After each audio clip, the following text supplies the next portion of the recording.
For the first time in the history of humanity, we can make a big leap forward. We do indeed live in exciting times. There is only this reality. Everything that can possibly happen happens, but it happens in a different universe. I was already knowing that I could modify reality with my mind. Now we have a good explanation for what God is. We are pieces of that larger consciousness system.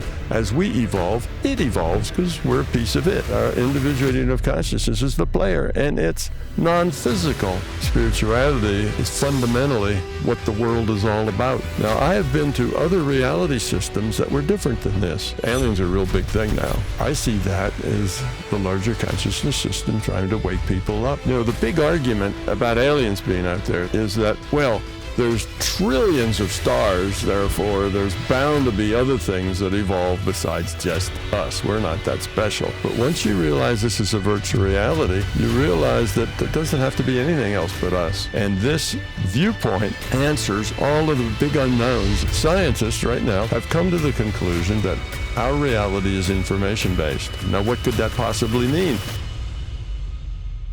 When I was in my probably middle 20s, early to middle 20s, I was in graduate school working on a PhD, and I was writing software that would further the research that I was doing.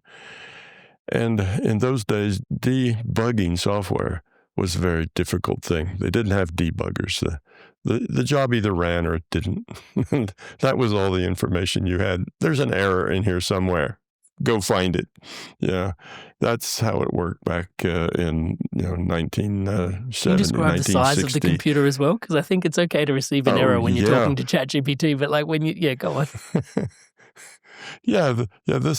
This was back in a day where the computer took up an immense room that was probably 100 feet long by 100 feet wide, and it filled the room up, and it was all the way up to, I think, something like 100, maybe 100K. That was its memory. That's not even as big as a photograph today. A single photograph is 5 times that size. So that was the whole computer. And this computer served the whole university. This was the university computer. Yes. So, that was a long time ago. That was in the late 1960s. So anyway, debugging your software was a really difficult job. The only tool you had was to put in write statements, and every so often, and it bombed, and you could say, well, okay, the last thing that was written out was this one, therefore it occurred after this write statement. That was the only way to debug your code. So anyway, I was thinking about my code. I'd learned to meditate. I'd gone to a transcendental meditation course.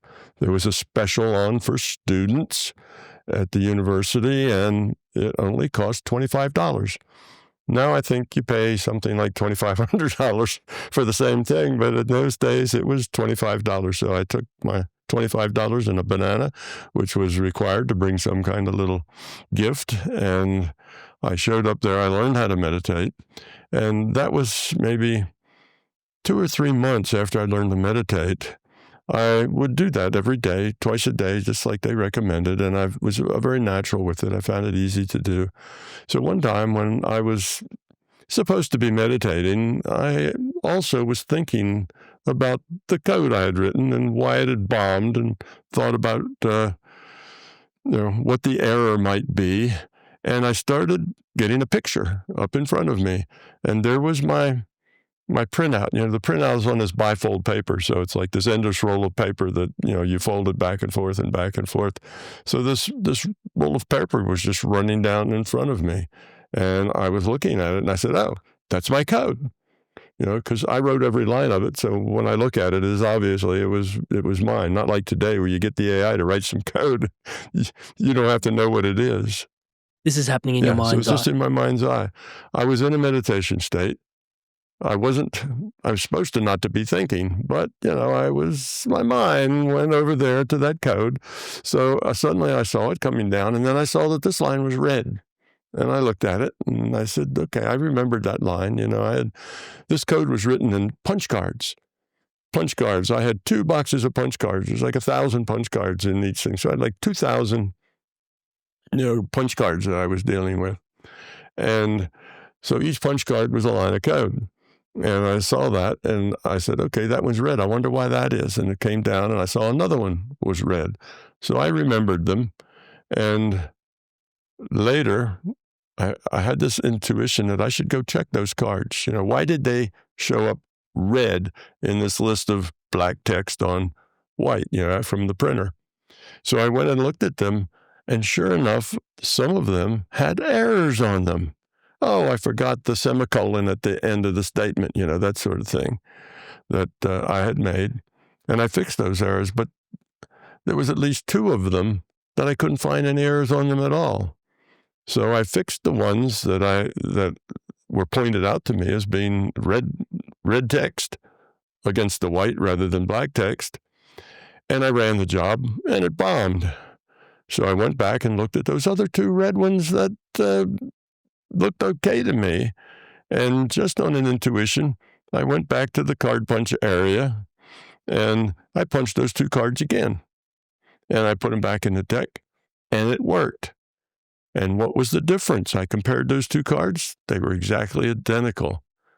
And I realized that one of them was probably 1/10 of a millimeter too far to the right. It was a little out of line. And that's what the problem was. These card punch machines were all gears and wheels and, punchers and that sort of thing. And over time, they would get out of alignment.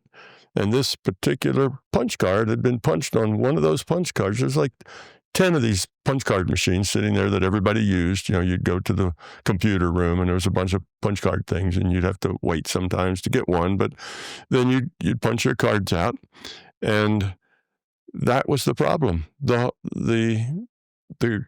punch hole was just a little out of alignment, and it wasn't reading it. The computer wasn't reading it. So all I had to do was repunch them on a machine that was in alignment, and the job ran. Now, when that happened, I thought, wow, this is great. It would have taken me weeks to figure all this out. Well, especially considering, sorry for interrupting, but the debugging could have been in your code, but to your point, could have even been mechanical, like with the punch cards not lining up as well. Exactly. Could have been both ends, and how do you know how to troubleshoot? And yet, sorry to interrupt, please continue, Yeah, that was the most amazing thing. I thought about it, and I said, well, maybe I really was aware somewhere in my subconscious mind that I had forgotten that semicolon at the end of the sentence. And this was just picking up out of my mind somewhere that I had this knowledge that I didn't know. But I didn't have any knowledge at all of a hole, 1/10 of a millimeter too far one way or the other. That was impossible for me, because when I held those 2 cards up, they looked exactly the same.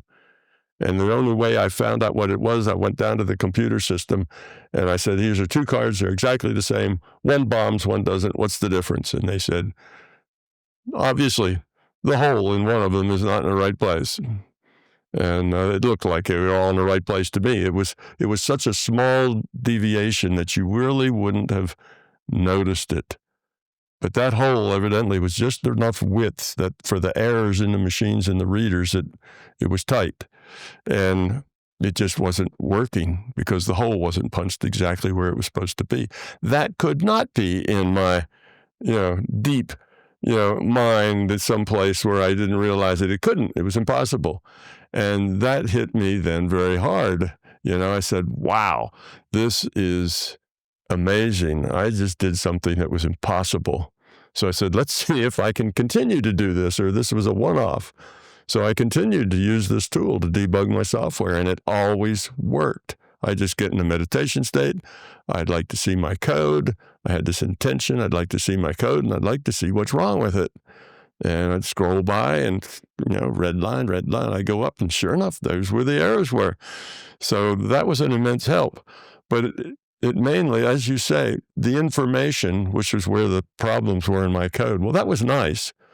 But what was really important was the experience. I'm a physicist, and what physicists do is we model reality, and I just realized there was another whole very large piece of reality tied up with consciousness that I didn't know anything about. And I kind of sent a mental note that I needed to learn about that. That was important. I'm modeling reality. That's my job. That's what I live for, right? I'm a physicist. And there was this other piece of reality that was just as real. It was impossible to be something that I dug out of my own subconsciousness. This was a real thing. So for the next couple of weeks, I was kind of a little in a daze because this was a huge experience for me. You're absolutely right. The information of which cards needed work was trivial in the big picture of me, realizing that there was a lot more to reality than I thought. And I realized that definition that all we scientists had was called an operational definition of reality. And that is, if you can't measure it, it either doesn't exist or it doesn't matter. That's called an operational definition of reality. In other words, if you can't measure it, that means you can't interact with it. If you can't physically interact with something, then it's a figment of your imagination, And if it would somehow exist, it wouldn't matter because you can't interact with it. So, just throw it in the garbage can and forget about it. I mean, and I that breaks down in so many ways in this conversation when you're talking about that breaks down in so many ways. Yeah. So I just realized that was wrong. That operational definition only got the objective reality that we call the physical world, that there was another world that had to do with consciousness that didn't abide by that rule at all. And I knew it was just as real because it told me things that I couldn't possibly know, couldn't possibly be dragged out of my subconscious. So after that, when I finally got my first job, I was only in it for a few months when my boss tossed Bob Monroe's book, Journeys Out of Body. And he said, Tom, read this and tell me what you think. So I did read it. When your new boss tells you to read something, you go read it. I did. And I told him that, well, if this was really true, that's amazing because I'm interested in consciousness as another part of reality. But if it wasn't true and he was just trying to do something sensational to sell books, well, how do you know? Well, and another month goes by and my boss says, well, we located Bob Monroe and he only lives about an hour away from us. We're going to make a bunch of us are going out to see him. Would you like to come? And I said, oh, absolutely. So I went out and I talked with Bob, and Bob was a very rational guy. He wasn't trying to hawk books. The guy was a millionaire. He was the owner of a huge corporation. He was the first one to bring cable, to that area, that city. So anyway, he didn't need to make money selling books. It was, he obviously was way beyond the point of needing to sell books to make money. Besides, a book like Journeys Out of the Body doesn't make a whole lot of money. That's not a book that the masses want to read. So I asked him once, and he said, well, he made about $10,000 a year. $10,000 a year to him wasn't even pocket change.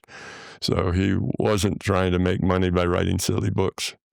So anyway, then myself and another guy, we decided that we wanted to work with him. He asked, we volunteered, and that was my beginning of my career studying consciousness. And everything happened, after that. But you're right. The fact that I could get the information was much more important than the information that I got. And that, a couple of questions open up for me, but first let me just ask, if you hadn't had that experience of going into meditation and being able to visualize and see the printout and debug your own code, is there another reality that exists where Tom never did that? And then what would that have turned out for Tom? Would you have been so receptive to Bob's work at that point in time? It just makes me wonder just how seminal that experience was, and what, again, the importance of experience on the spiritual journey. There is not another reality where Tom doesn't make that discovery. There is only this reality, this idea of many worlds, and everything that can possibly happen happens, but it happens in a different universe. There's a universe where, Tom gets that. Like every choice idea that is consciousness opening is up fundamental. multiple. Yeah. Yeah, that's called many worlds theory, and it's just not true. It's kind of silly in the sense that every time anything happens in the universe, anything, an electron somewhere in this whole universe flips from an up to a down spin, you need a whole new universe. So that just obviously gets to be too big and too unwieldy to be something that's workable. I accomplish, though, all the same thing in my model, because in my model, there's everything that could possibly happen and the probability it will. So I work within probability of everything happening. I don't try to make a whole new physical universe for every minute thing that anybody here does. So anyway, it gives all the same information, but it doesn't have this huge overhead that the many worlds has. It accomplishes all the same stuff, but it's just in probability space. So yes, I have free will. I could have not done that. I could have not decided to go learn how to meditate. I could have decided, so that never happened. But that's not likely, because I was sent here for a purpose, and what I learned and where I ended up at Monroe, that was all part of my path. So what happens is that you get nudged.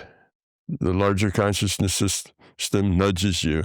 And when I saw that poster on the door of the physics building, it caught my attention right away. Not because I thought meditation was a good thing, but because it said, if you learn this meditation, you won't have to sleep as much.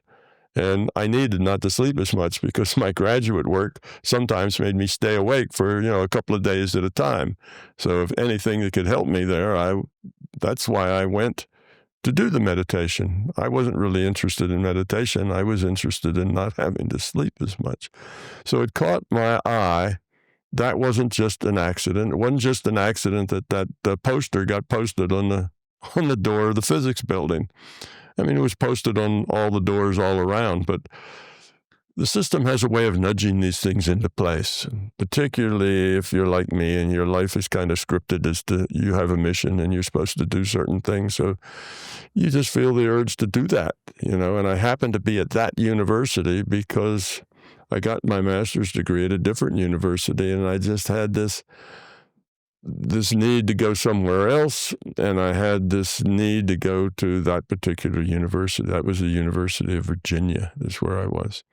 So for some reason, I'd like to go to the University of Virginia. I wonder where that idea came from, but it's what I wanted to do. So I called them up, and I applied, and they said, okay, come on. I did.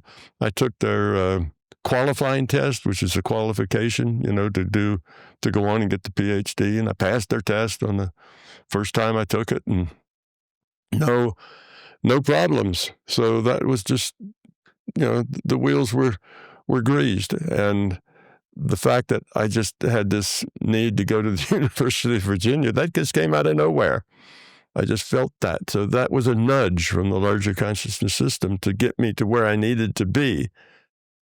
So was the inclination to go learn how to meditate. So was while I'm in the meditation state, I just happened to think about, I wonder what's wrong with my software. Where are the cards? And I started to put my mind into the cards in the software when I was supposed to not have any thoughts at all. And then bingo, I start seeing this thing with the red lines on it. So it was all kind of... Do you have a name for this phenomenon where the larger consciousness system is nudging you and speaking to you? Or is nudge the name of the phenomenon? What is the name of that phenomenon? What, is there a phenomenon I call it nudges, but people generally call it synchronicity. That's a term that a lot of people use, synchronicity. Things just happen, when you need to happen. Inspired Soul Living Beings, I wanted to take a moment to thank all of you that are subscribed to this podcast. Everything you see around here is powered and empowered by your subscription to the channel. Thank you so much for your incredible love and your support. For those of you that haven't subscribed, please do take a moment. As I'm saying the word subscribe, the button below is lighting up in the colors of the Inspired Evolution. Please hit that subscribe button, hit the bell notification icon, join the community, join the movement, spreading love, positivity, and wisdom like this around the planet together.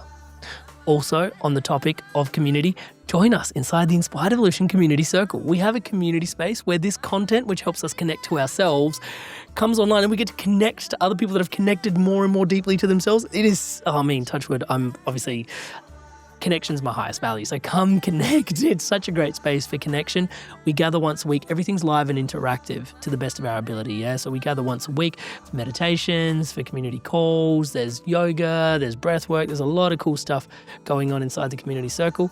And also once a month, guests and we've teed it up with Tom Campbell coming on inside the community circle, yeah, to answer your questions directly. And I step out of the way. I'm not here anymore. It's like you guys asking your questions directly of these guests once a month. Incredible luminaries coming into the community space to answer your questions. So come join us, connect on the inside. It's your community. It's your space. You've been tuning into this podcast. Space is made for you. Come check us out on the inside. It'd be awesome to welcome you home. Back to the episode. It sort of implies that the larger consciousness system is trying to speak to itself through you in some ways. Am I articulating it correctly? Because it's almost, these moments of lucidity and synchronicity seem quite profound. But then the question opens up because it's sort of putting you, like, there are particular moments which are more important potentially than other importance, but I doubt that actually holds merit in a unified theory of everything. But I don't know. Yeah, the way it works is that, we're here for a reason. I was here for a more particular reason. I was supposed to do the things that I've done. So I was kind of put here with a plan. That's not typical. Most people don't necessarily come in with a plan, or they come in with a very vague plan. The plan is to grow up, is to learn, is to lower your entropy. The plan's to level up. But that's a very general plan. I had a more specific plan. But anyway, the way it works is that if we make good choices, we make choices toward caring, sharing, cooperation, love. If we make those choices, then we evolve the quality of our consciousness. Okay, now we are pieces of that larger consciousness system. As we evolve, it evolves because we're a piece of it. So in a way, we are a part of its strategy for its own evolution, is that it produces us and we have experiences and we make choices and we level up. These are real choices, real experiences, not just intellectual stuff, but it's coming out of our being level, who we are when we make these choices. So it has an incentive for us to succeed, to make good choices. So if you are actually trying to grow up, you have a sense that you want to be a better person. You want to be part of the solution, not part of the problem. If you're thinking like that, then you become a person of interest to this larger consciousness system. And then it will start working with you. And when it works with you, it helps you with nudges and with things to help you evolve the quality of your consciousness, make better decisions. So, there's this story about you walk into a library and you look down the shelves and, there's a red binding is sticking out of a book and it grabs your attention and you walk up to it and you pull it out and, that's exactly the information you needed. Well, that's synchronicity. The system can do that, but it only does it in the margins where you can't really tell that something's been done. It just seems like good luck. Well, these synchronicities happen to you when you are interested in growing up. And I'm sure you have had many such synchronicities where you got this nudge to do something or go somewhere or be something or connect or read this book or whatever else. And it has this big effect on you. Now, where did that nudge come from? Was that just good luck that you just happened to run into that guy at the grocery store and he told you something about this book and it changes your life? Well, those things are called synchronicities. It just happens, but it happens to change your life. It happens to be something that falls in your lap just at the time you need it. So those are synchronicities, and the system does that because it's in the system's benefit to work with those people who are trying to grow. Now, let's say you're not trying to grow. You could care less about, becoming better. You're just interested in making more money. You don't have a sense of growing up or becoming more, or what's life all about. None of that stuff ever occurs to you, nor do you have any interest in it. Then you don't have any synchronicities. You read a book about other people having these synchronicities, having these the precognitive dreams and having out-of-body experiences, and you just fluff it all off. That's a bunch of nonsense. None of that ever happened to me.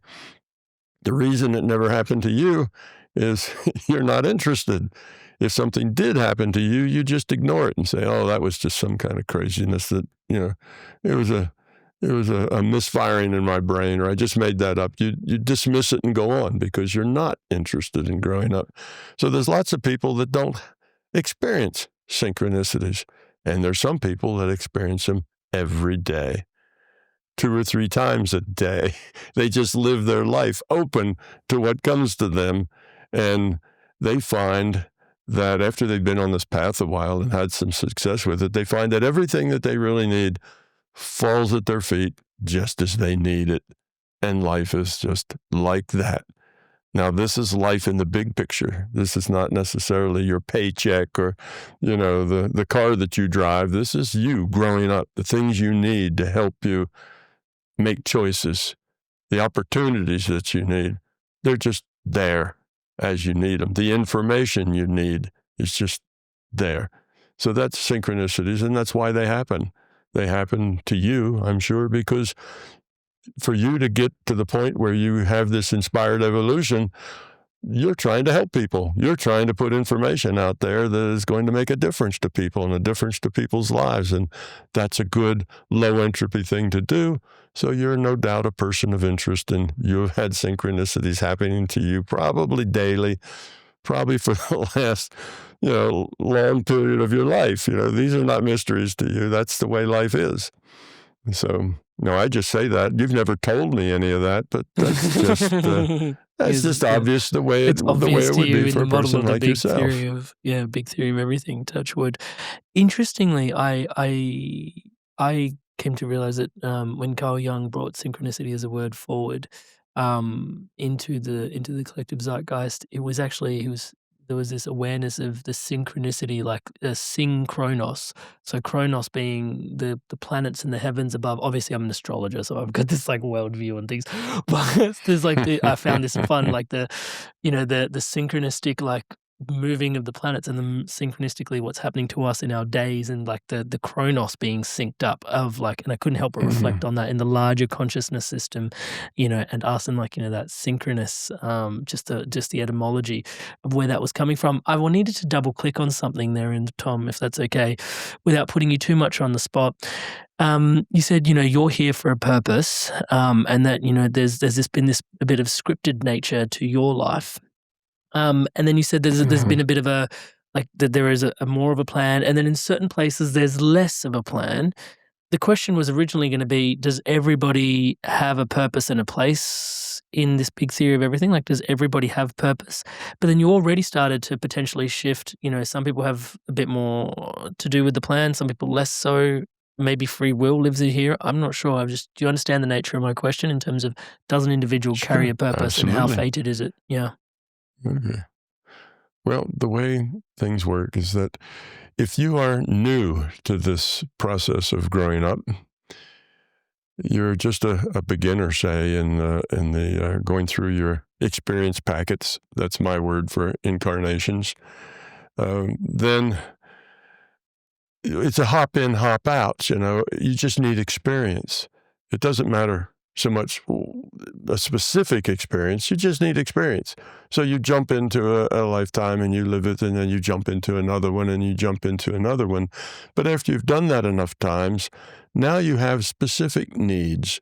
Oh, gee, in my last 10 experience packets, my biggest problem was I couldn't deal with stress. I couldn't deal, I had this anger management problem. All right, now the next time, you don't just jump in. You say, I want to go into a situation where I can learn how to deal with this problem. Okay, so now you have an intention going in. It's not just I need more experience, but I need a specific kind of experience. So then after you've been doing that for a long time, it starts getting even more specific. And you say, well, okay, in past experience packets, me and Susie and Joe, we really are good for each other. We really pull each other out. We present good learning situations. It'd be good to interact with them again. So you make a plan so that you are all born in and around the same time. You connect, and somebody gets a nudge to move to this city or that city, and you all end up working in the same place. And things just happen. Okay, at that point, then there's a plan going on, but there's free will. That plan may just fall apart. It's an intentional plan, but if Sam, who's part of that plan, gets run over by a truck, well, he's not available anymore, so things happen. So the planning thing is done only rarely. It's not done that much because free will makes planning difficult. But it does happen sometimes. And then if you've been around this thing a whole lot of times, you get to the point that you become more useful to the larger conscious system because you've grown up more. You're more able to teach. You're more able to inspire other people. You're more able to understand what's going on because you've been around so many times. You've learned and you've learned and you've learned, and you've grown up very slowly. But now you get to a point where the system says, well, it would be good to have something like this going on, and then you get tagged for that, and then you get sent into this particular incarnation, and you have a mission, a thing you're supposed to accomplish. Now, that happens very infrequently. I'm talking about, very low instances of that, but it does happen, and then you come in, and you're one of these people who I was, when I came here, I was already knowing that I could modify probabilities, I could modify reality with my mind. I'd sit in the back seat of the car trying to make all the red lights turn green when my dad was driving it, just, because I knew that I could do that. My sister and I would take a long trip, and I'd start chanting in the back of the car, wink out, and wake back up again when we arrived, and she was upset because I was the only playmate she had, and she had 5 hours in a car by herself, and I only had 10 minutes in a car because I was gone for all the rest of it. So, I was a weird kid to start with. So anyway, and then entities came to me. They taught me how to go out of body. I had a lot of training and things to do. Then it all disappeared because they didn't want me to grow up too weird, because they didn't want me in an institution, because I wouldn't be able to do what I needed to do if I was in a loony bin institution. So they took all of this stuff away from me. And then when I started going out to I had this thing with my software, and debugging it. Well, that was a setup to turn me back on to an interest in consciousness. And then I end up just happening to meet Bob Monroe a couple of months later. And then I just happened to be working with him and spending, 20 hours a week with him for the next, almost decade.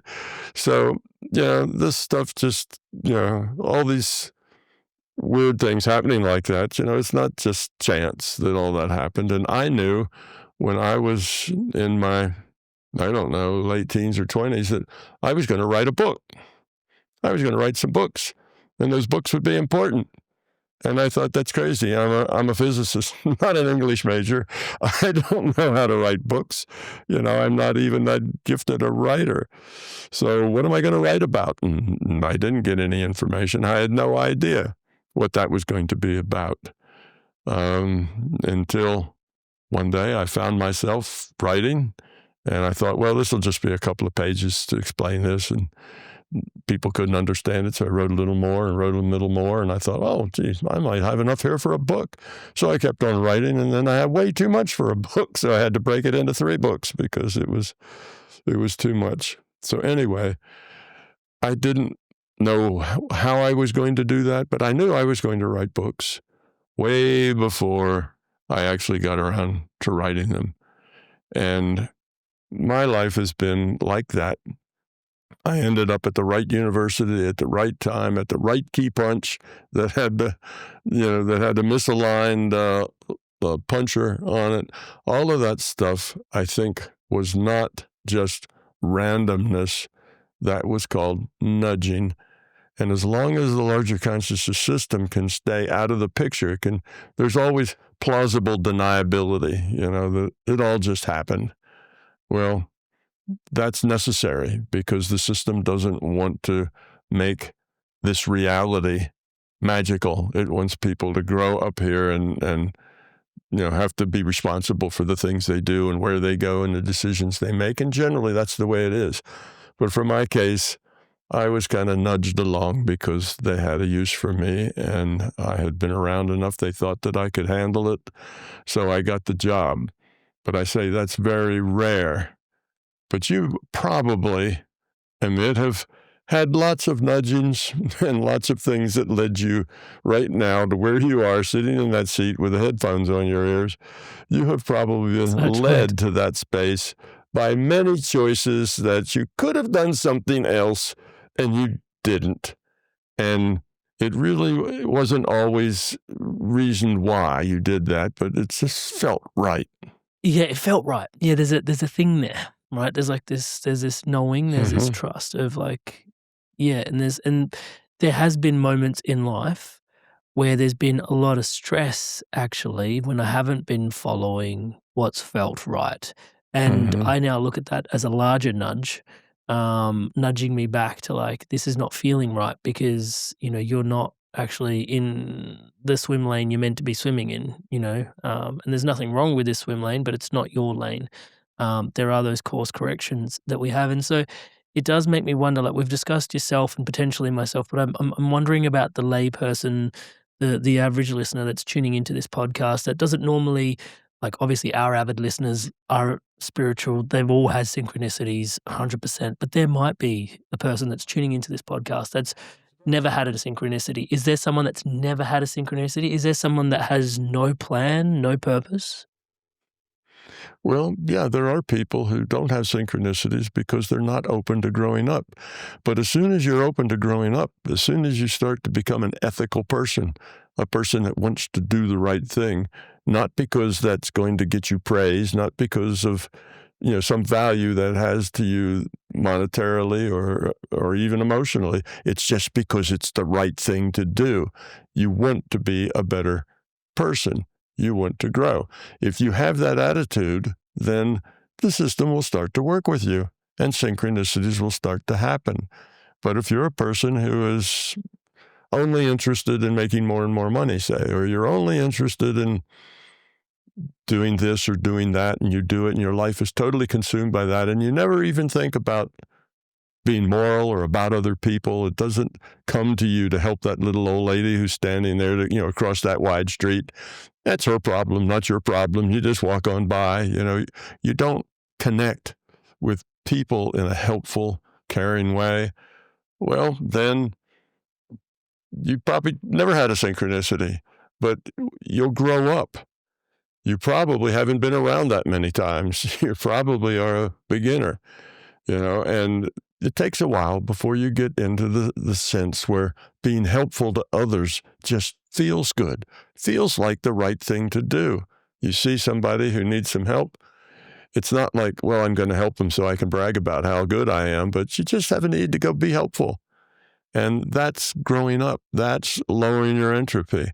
And as you become aware of that and actively interested in that, then the synchronicities will just start happening to you because you'll become a person of interest to the larger consciousness system. But if you're not, yes, there's probably thousands of people who never have synchronicities. They're the ones that are very, very skeptical of people who do because it's never happened to them. They need to get out of their probably materialist mindset and start experiencing a little empathy, a little caring, a little connection to other people. And you'll probably find from your own experience that when you start caring and connecting to other people, things start to move and they start to open up and progress is made. And, and when it's all about you. This entire podcast exists here because of wanting to help. Yeah, absolutely. Yes, exactly. Of course. You see, but when you were in a stage where it was all about you, what's good for me? What's in it for me? How can I get this?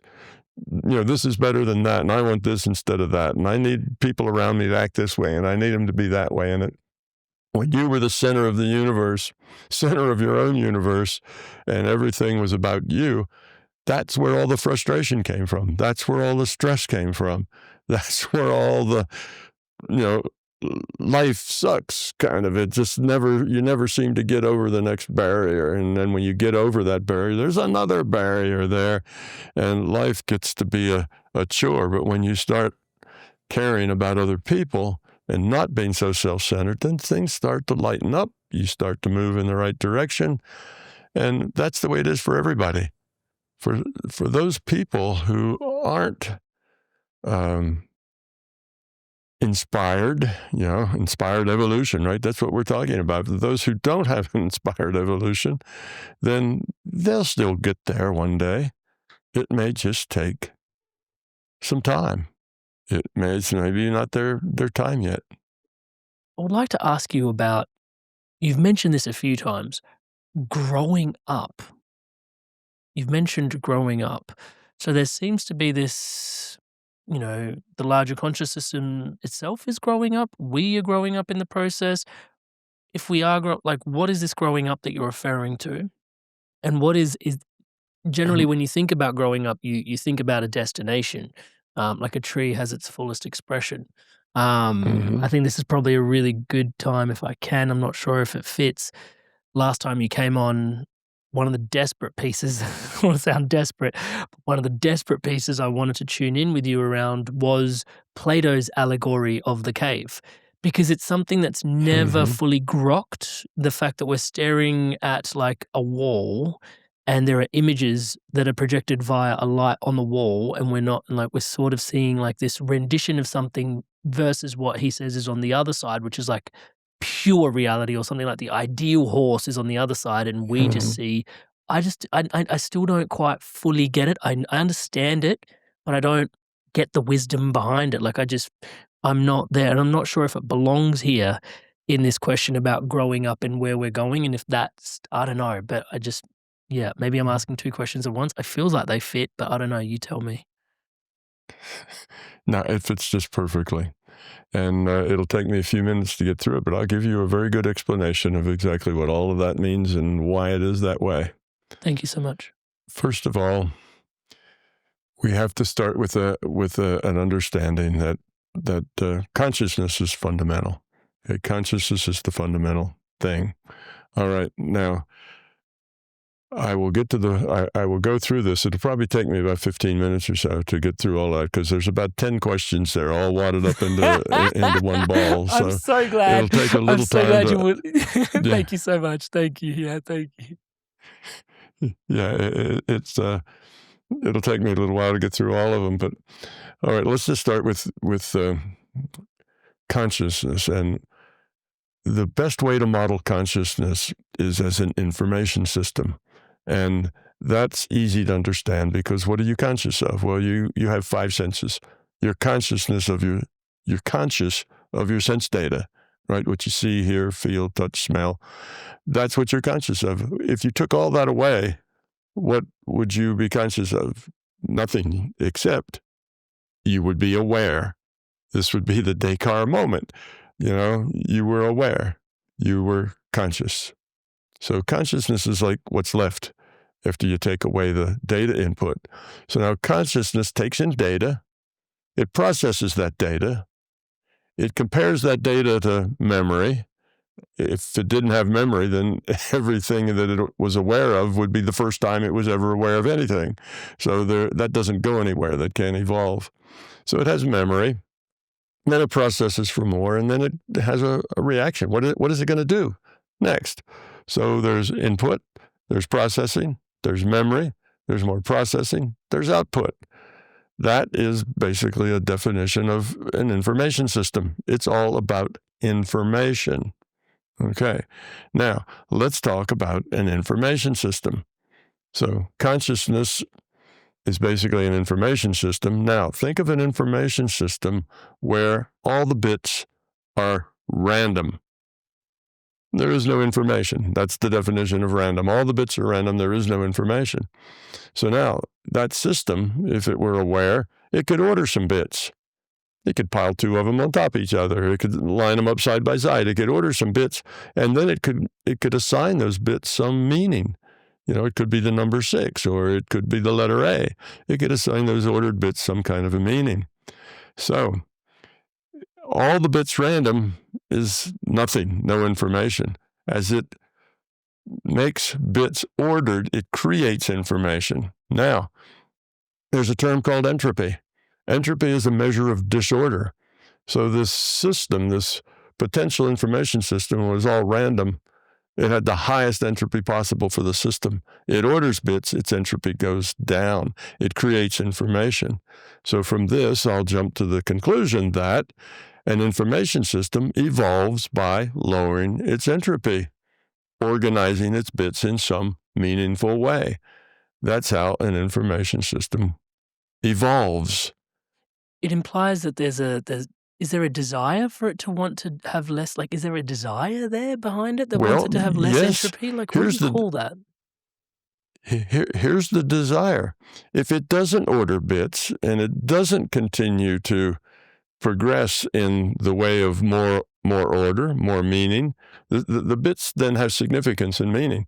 If it goes the other way, then its entropy gets higher and higher until it gets back to a state where all the bits are random. Now it's a dead information system. It has no information. So just like us, it's trying not to die. It's trying to evolve, to become. It has awareness. Okay, now let's talk about that. How did awareness get into this picture? I define consciousness as awareness with a choice. That's it. Very simple definition. It's awareness with a choice. Okay, so we have this awareness, and I'm going to get kind of back to our data system. You have this awareness, and this awareness can only do, let's say, two things. This is the smallest possible unit of consciousness. It's a binary awareness. It can be in state 1, it can be in state 2. But it does have memory because it's an awareness, and that's the nature of awareness, is it has to have memory. If it doesn't have memory, then it's nothing.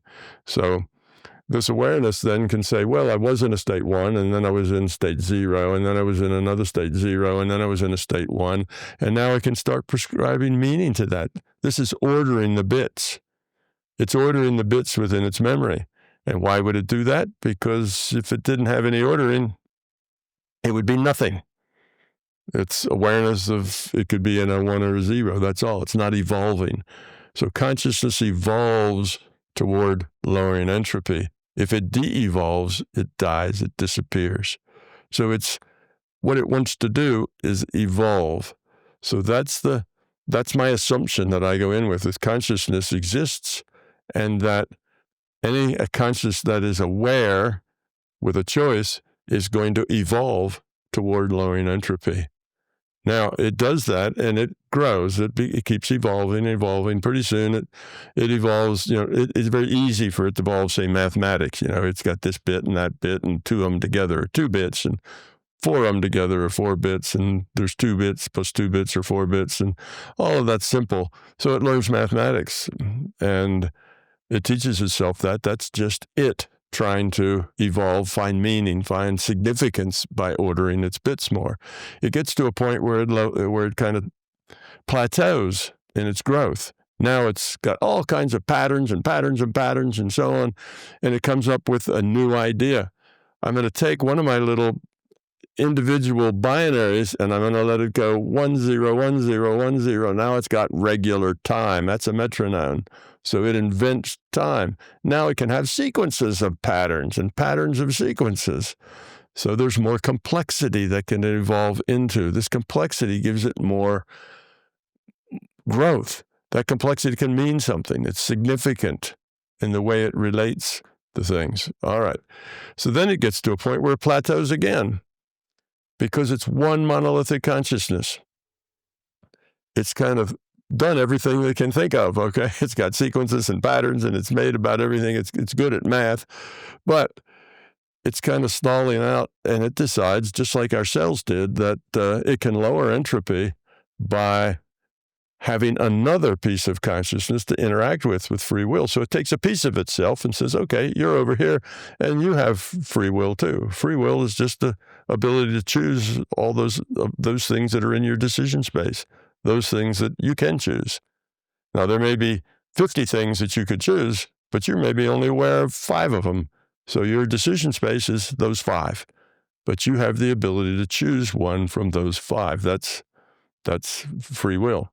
So these things now interact, and it makes a lot more of those things, and they all interact with each other. Now there's more potential because it's not just what one mind can think, but it's different minds are all growing differently because they all have different conversations and they all have little differences. They see the world differently. So the whole thing now has more potential. So those little pieces of consciousness, those little subsets of the system, that's an individuated unit of consciousness. That's what we are. We're one of those subsystems. So that old saw about we're all one, yeah, it's true. We're all part of this larger consciousness system. Consciousness is fundamental. All right, so we got that. Now, the way these pieces of consciousness evolve is to lower their entropy. The whole system is driven by this desire to lower its entropy. Otherwise, it decreases its entropy and dies. So it wants to move forward, lowering its entropy. It's aware. It's a being. It's conscious. It doesn't want to die. It wants to learn more, become more, do more. It wants to grow. It does that by lowering its entropy. So now we have these individuated units of consciousness, and what they do is they make choices. Consciousness is awareness with a choice. So they make choices within this virtual reality that is basically defined as communication protocols. So they can talk to each other. There has to be vocabulary and syntax and so on so they can communicate. So that's the first virtual reality. And that helps. And the whole system grows more because of all the different now perspectives that it has to deal with. But it starts to level out again. Being in this big chat room where they all chat with each other doesn't really challenge them very much. So the system makes another virtual reality. It takes a set of initial conditions, and it takes a rule set. That's what it takes to make a virtual reality. And it hits the run button, and that set of initial conditions change according to the rules. And that's called the big digital bang. Those initial conditions are what we call that ball of plasma that was the beginning of our universe, and it changes according to the rules, and the rules are science. They're the physics. Gravity would be one of those. And they fiddle with those numbers until this thing gets stable enough that it evolves. And eventually it involves things like humans, and humans make a lot of choices in this virtual reality because it's a jungle out there, and there's lots of choices to make, survival choices, mating choices, just lots of choices. So these choices are very meaningful. It's live or die by your choices. So they're very meaningful choices. Well, they're woven directly into the fabric of the purpose of consciousness itself. Like you said, choice is woven into consciousness itself. Awareness is primary. Consciousness is on top of that. And then consciousness is awareness with choice. That's consciousness. Exactly. So now we have an evolved digital reality. We call that a virtual reality, a simulation. And these individuated units of consciousness can play a character because that character has all of these life and death, meaningful, significant choices. Okay, this character meets another character, and that character has a basket full of food, and this one's hungry. What's he going to do? Well, he can hit the other one over the head with a rock and take all the food. That's one choice. Another choice is to say, hey, I'll help you carry that basket, and I'll help you go search for more food. And maybe we can make another basket and let's work together. That's another choice, you see. So it has all these choices to make. And by those choices, if it makes low entropy choices, those are choices that it evolves. Now, take a social system. Any social system. If you have a social system and the interactions are all low entropy, what does that mean? That means they're all caring, they're sharing, they're cooperative, they work with each other. The boat floats for everybody. They all try to optimize whatever resources they have. Now let's take a high entropy. What does a high entropy society look like? Well, everybody's out for themselves. It's all about me. What can I grab and how can I keep it? And pretty soon a couple of entities get up together and they say, well, the two of us, we can knock over those singles, and then there's 10 of us and we can knock over those twos. And the whole thing eventually ends up with 5% of the people owning 95% of all the stuff. And it's constant war and fighting and it's control, power, then why force is what there? Why are there drives that. people?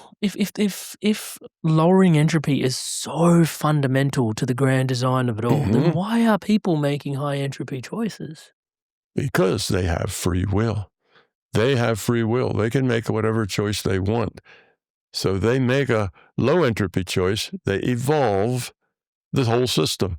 They make a high entropy choice. They de-evolve the system, but they have free will. And they have to get their understanding up to a point where they realize that it's only rational to make low entropy choices. But that takes a long time to get their head up into that space that where making low entropy choices is rational because, hey, if I hit that guy on the head with a rock, I got a whole lot of food and I don't have to share it with anybody. That seems like a good idea. So they have to outgrow that easy path that is not cooperative and not caring. It's all about me, you see. So that's why, because they haven't grown up enough yet to focus on making those low entropy choices. You have free will. That's why you have the bad guys and the good guys. Now I turn that into the low entropy path is a path of love. The high entropy path is the path of fear. So you have an entity. It's been in a big chat room. Suddenly it's logged onto this being and it's hungry. It needs shelter. There's big animals out there with big teeth. It's scared. And what is it going to do? Well, if it hasn't grown up very much in that chat room, it's going to do what's good for it at the expense of whatever else because it's all about itself. So it starts that way with these high entropy choices until you grow up enough to make better choices. You see the logic in low entropy. You see the need. And there's also this is a great learning system because if you make low entropy choices, your life becomes good. You become happy. Life works for you. If you make these choices toward fear, life is always a struggle. It's always a fight. It's never smooth. It's all full of stress and anger.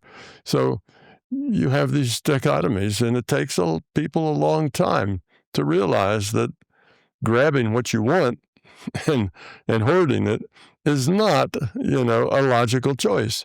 But it seems like a logical choice to people who aren't grown up yet. So anyhow, so you have this. Now, what does that tell us about us? That tells us that we are not physical bodies. We're consciousness. We're the player. This is a virtual reality, a simulation computed in consciousness. Consciousness computes it, so it'll give us a place where we have real meaningful life and death choices, where the choices really matter, okay, not just a big chat room. So that explains a whole lot of things. Now, if you know how virtual realities work, you know that if you were inside a virtual reality, let's say you were an elf or a barbarian in some virtual reality, from your perspective as the barbarian in that virtual reality, the server is invisible. The server is not physical. In your reality, where the barbarian is, You, the barbarian, your body is physical. All things around you, the rivers, the trees, they're all physical. But the server, that's someplace else outside of the reality. Immaterial. And what about, it's immaterial. And what about the player? Okay, where's the player? The player's not in that virtual reality either. That virtual reality is just a computed thing to help the players follow the action of what's going on, who's doing what to who. The consciousness is the player. The player is non-physical to that barbarian. The computer is non-physical to that barbarian. That tells us that we're in a virtual reality. The consciousness, our individuating of consciousness is the player, and it's non-physical. And the computer in the consciousness system is non-physical. But the player and the server have to be in the same reality frame because they're communicating with each other all the time. So they're part of the same thing, all part of the same reality. So see, that tells us now a whole lot of things. That tells us that when we grow up, that was the whole thing that started this. What does it mean to grow up? When we grow up, we're trying to move toward becoming love, caring, sharing, helping. We say, how can I help? How can I serve? Not what's in it for me. Okay, that's growing up. And we do that because that's the low entropy path. And we do that because the low entropy path is the only logical, sane path. The other path is destructive. It creates problems. It's always creates a sense of struggle and anxiety and stress and fighting because it's based on control, power, force. That's where the negative is. In the positive side, it's love, sharing, caring. You see, those are two different ethics going on there between these two sets. And those things exist because free will exists. And people start from wherever they were and have to grow up. And where they started from was a chat room, and suddenly they saw somebody that had stuff that they wanted. They tended to make the wrong choice, and they have to learn to be cooperative. So that kind of gives you a structure of the whole thing. So then we're living now in this virtual reality. And one other thing I'd want to say first is that scientists right now, physicists, have come to the conclusion because of their experiments that our reality is information-based. That's kind of a scientific fact. It's information-based. The people who do quantum theorists, the people who do smash atoms together and see what falls out, all of those people know that reality is information-based because when they model it to try to understand it, if they model it as little particles, they can't get the right answer. If they model it in a space where there's a point that has the attributes of, say, mass and charge, like an electron, then they can get the right answer. That's just information, these attributes. So they model as information, it works. They model it as mass and particles, it doesn't work. That's why they say we're in an information-based reality. Now, what could that possibly mean? We're in an information-based reality. You think of all the possibilities that you could be in an information-based reality, and there's only one. The reality is computable. It's an information-based reality. If it's computable, then the only logical explanation or place you can go from there is that this is a virtual reality. So physics is right on the doorstep of understanding that this is a virtual reality. It's information-based. And this viewpoint answers all the big questions in science, in anthropology, sociology, in psychology, in philosophy, and even in theology. All of the big unknowns are suddenly obvious and logical. I can take this understanding of consciousness and derive quantum physics from it, and I can derive relativity from it. I can answer the big questions. The big questions in relativity is, why is the speed of light a constant? It doesn't matter what the source of the light is. The light always goes the same speed. Nothing else works like that. So if you assume that's true, then you can derive relativity. but they don't know why that's true. In quantum mechanics, is why is there an observer effect? Why what the observer knows changes the result of the experiment. Also, why down at the bottom level, if you dig down, why do you find probability? Not mass, little bunch of particles doing deterministic things to each other. You find probability. Quantum physics is all based on probability. So those two questions are like big paradoxes. Well, in this theory, it answers those directly, why they're like that. It also answers questions in theology. I was in an event once, and I had it in a basement of a church because that's a cheap event, and I didn't have much money to spend on it. So there I was in the basement of a church, and sitting in the audience was the pastor and the assistant pastor. And I said, "Hey, you two guys have PhDs in theology, right?" And they said, "Yes." And I said, "Well, tell me, what are the fundamental attributes of God? You should know this. You both have PhDs in theology. What's the fundamental attributes of God?" So they got together, and about 10 minutes later, they came out with a little list of about 5 or 6 things. And every one of those was an attribute of the larger consciousness system. So now the larger consciousness system is not perfect. It's still evolving. It evolves as we evolve. But it's a whole lot more close to perfect than we are, because it's learned all the things that we've learned over the years, and in part, we have been its teacher. It had to interact with us, okay? And that's an interesting story, too, because in the beginning, when it interacted with us, it hadn't grown up that much either. It was just this monolithic thing. So what it did when it had all these new individual units of consciousness, all right, guys, now line up, here's what we're going to do. We're going to be nice to each other. We're going to do this. We're going to do that. This is what I made you for, and da-da-da-da-da. And what happened is they all had free will, of course, so they said, "No thanks, boss. We're going fishing today. We're not doing that." So the larger consciousness system said, "You will do that. Get in line, guys. I'm the boss here." So what happened is, if you read the Old Testament, you'll notice that there is an angry and jealous God that will turn you into a pillar of salt if you don't do what you're told. Very wrathful. And in the New Testament, it's all about love. It's about being loved, turning the other cheek, doing to others as you'd have them do unto you. So it changes dramatically, because the larger consciousness system had to learn it just like we did, and we were the foil. It presented with its ego and its needs, and it's all about it, and it realized that that doesn't work. Every time you do that, it backs up on itself. It explodes. It makes those little IUOCs double down on their lack of cooperation. So you have to do it through love, through caring. They have to grow up on their own. You put them in a situation where they can make their choices, and you have to let them make the bad choices. You have to give them free will, but you can give them some guidance. You can love them, you can care, and you can even nudge them around in the margins, but you can't abrogate their free will. Free will's like sacred. You don't overrun anybody else's free will.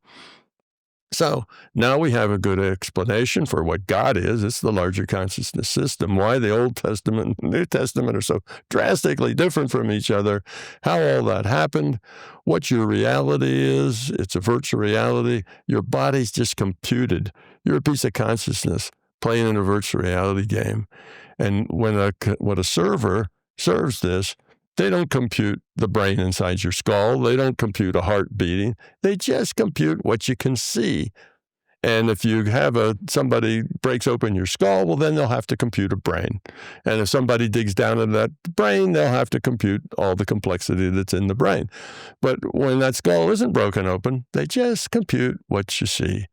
So your brain really doesn't remember anything, store anything, or make any really brilliant decisions. It's your consciousness is doing all of that. Your consciousness is the player. That's where the memory is. That's where the choices come from. Your avatar is just a pretty picture that's made to give your consciousness a sense of what's going on in the game, you see.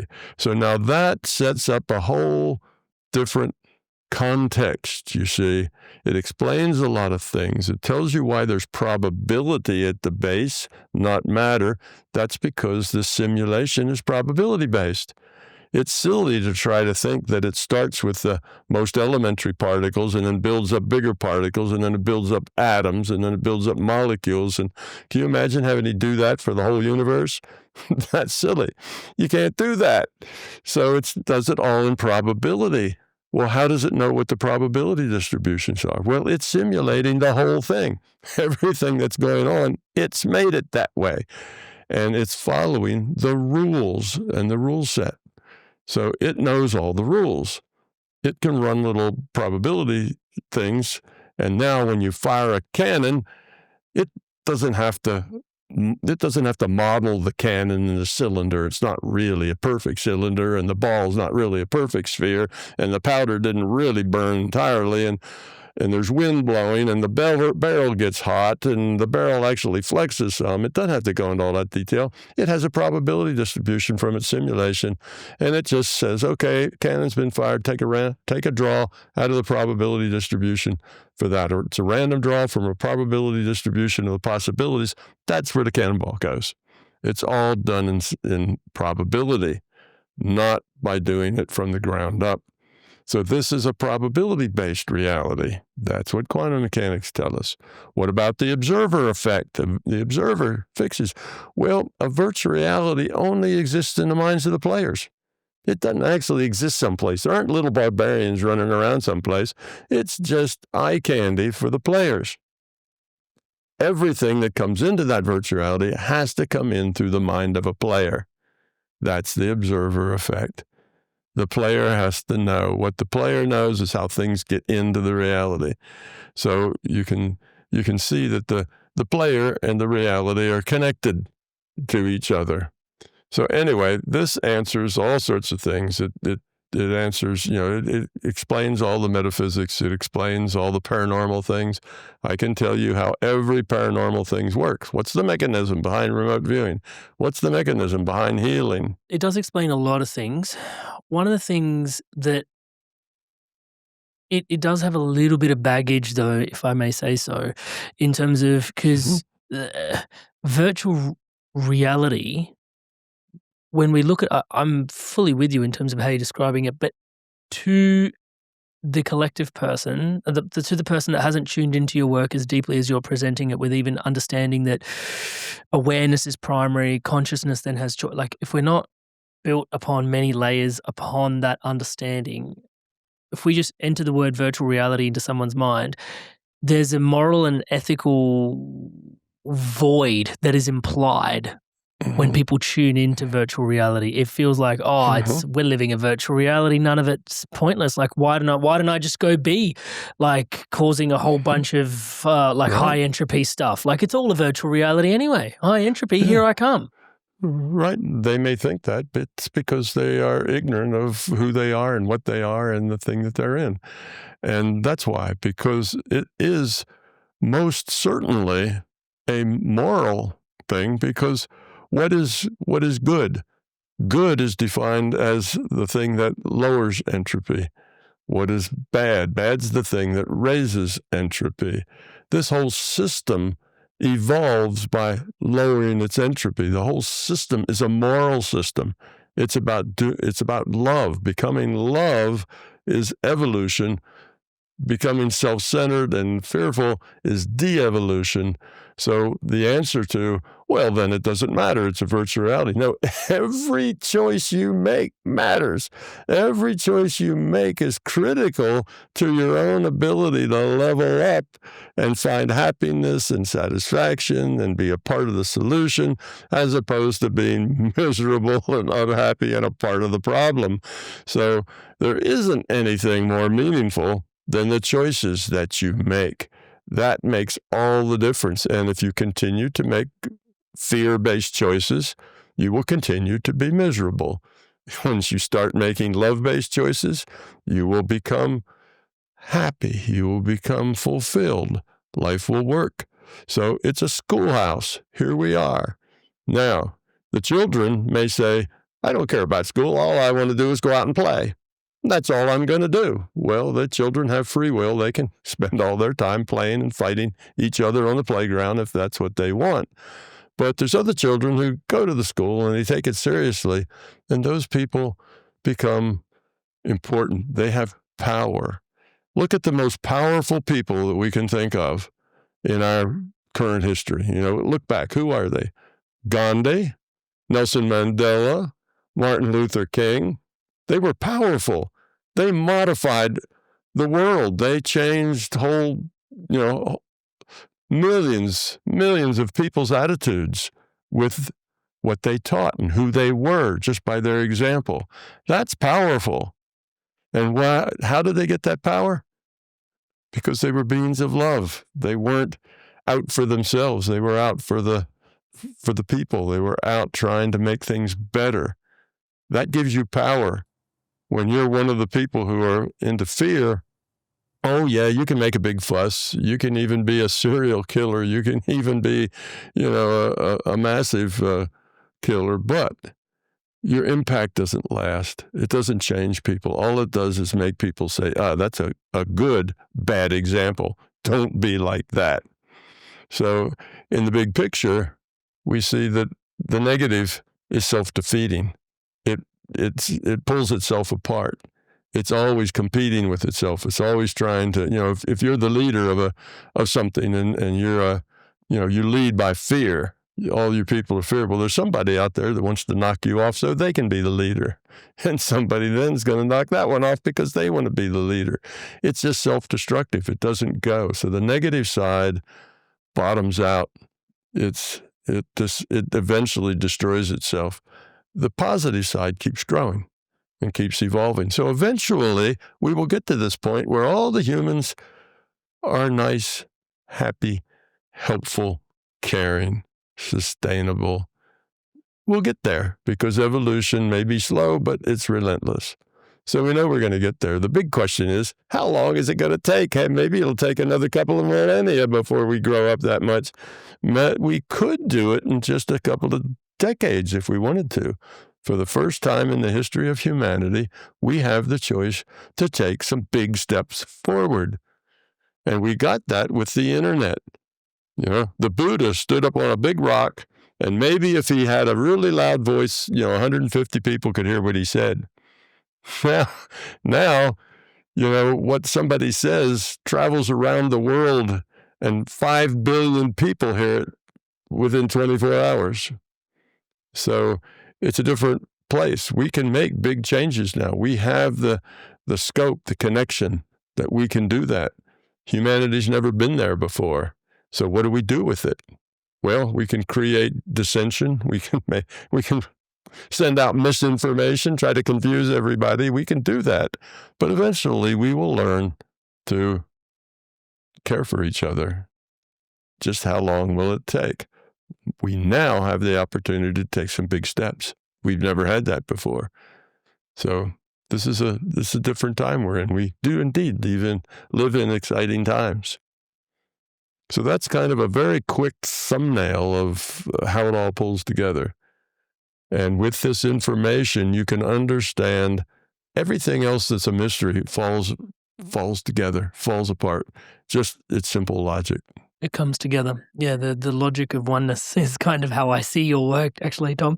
I wanted to dive in deep where we started in today was this. I wanted to understand better the importance of experience and knowledge, spiritual experience, spiritual knowledge. And I know many people tuning in are more science-oriented, and that's why they're tuning into you here. But for me, the word spiritual matters. But then you said it's all contained within an information system. An information system has data and memory. And I'm wondering if it's too convenient for me for what I was seeking coming into this conversation, what I've picked up today. Is data, can I pair it up with experience and memory with knowledge? Am I allowed to do that? Is that pretty, from where I'm coming in with my seeking today? Would you say data is experience and memory is knowledge, and both are equally as important, one as another? Well, I think you can say something very similar to that. Knowledge, understanding is a property of consciousness. Okay, that's what consciousness can do. It has understanding.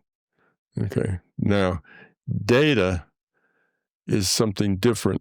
Data can be physical. I can take a book and it has a lot of data in it. I can make a lot of ones and zeros in a computer and it has data in it. And I can take that book and I can sell 1,000 copies. Now I've taken that information and I've spread it out. Data can be transmitted, shared. Knowledge, what's in your consciousness, cannot. It's yours. Now you can explain what's in your head to somebody else, but your explanation comes through language, and language is not perfect. Language is far from perfect. So you're limited into how you can explain this thing. And the other person gets it, and you send that data. So you take your knowledge, you try to turn it into data, and then you send that data over to somebody else. Now so you had an interpretation process of trying to get what you wanted to say into data. It's not perfect. There's errors in there, because you don't have perfect language to describe all your feelings and everything else. So then you send it over. Now they take that data and they have to interpret it. And they have to interpret it in terms of their own experience. If you're talking about things they never experienced, they don't have any way to interpret that data. So they will make up a story of what they think that data is. And that's then their reality. So you see, there's this very imperfect process that has errors in it when you have to take knowledge and put it into data, move the data. Another person has had a very imperfect process in interpreting that knowledge, and then another imperfect process of turning it into their own language, you see, so that they can express it to somebody else. So that's really the difference between data and knowledge. Understanding comes with a consciousness. Consciousness understands, but it can't take that consciousness, that understanding, and move it to somebody else. It has to go through this process that has problems with it. The other person can only understand up to the point that they're capable of understanding. So if you understand that, then you see the difference between, consciousness and awareness and data. Information can be shared, but what that information says to somebody is dependent on their own data set and their own experience, and they will make something of it. And when they get that, what they'll do is they'll turn it into a story that makes sense to them. And then that story becomes their truth, even though that wasn't what you meant at all. You meant something else entirely. They will make it into their own truth that's according to their own understanding of things, which comes out of their own experience. So that's really the difference between data and knowledge. So knowledge is a property of consciousness. Data is something that we can move around. And so, yeah, I think there's a question that's still left in me there around experience and knowledge. So experience is fundamental on the journey, because it's what it's doing. I mean, even itself, the larger consciousness system, I think that was so profound the way you described it, like the Old Testament and the New Testament. It's having this experience in and of itself and realizing, the realizations about being lower entropy. But then there's knowledge, and prior to coming into today's conversation, I was in this place where I was starting to feel like spiritual experience is more important than spiritual knowledge. But then I'm wondering, then somehow in today's conversation, it feels like the spiritual experience itself is feeding information back into a knowledge set, a data set, or like, I don't know, call it a data set because that word means something. Sorry. But like it's feeding the information back into a memory set or something where it's, being stored. So that, again, it's knowledge, but experience. But there seems to be a bit of a matrimony here between knowledge and experience. Is that okay to have that in my Yeah, well, awareness, or am I mistaken in some way? Yeah, absolutely. No, that there is a very strong connection there. One of the things I often say is that if it's not your experience, it's not your truth. You have to experience something before it becomes your truth. Now, you can read about it in a book. So you can read all about spirituality in a book. But until you experience it, until that spirituality is a part of you, now you understand it. But if you just read about it in a book, well, you can intellectually think about it, and you can try to act spiritual, but actually being spiritual requires you to, change who you are. You have to be differently. So, yes, those two go together. Your experience defines the limits of the knowledge that you can have. So if you have no experience, if you grew up in a closet and people slid food under the door, and you slid your empty plate out and you'd never been out of the closet, you would have very little experience. You'd have some experience, but you wouldn't have very much. And you wouldn't know how to interpret things. You never talked to anybody. You never heard anything. It was all silence, just you in the closet. That's all it was. Now think what that kind of being would be. They'd be very empty. They'd walk out into the world and be totally overwhelmed. They wouldn't have the tools to deal with it because they didn't have any experience. They're not just going to sit there and put knowledge together out of nothing. If it's not your experience, it's not your truth. It's somebody else's truth. So I read a book.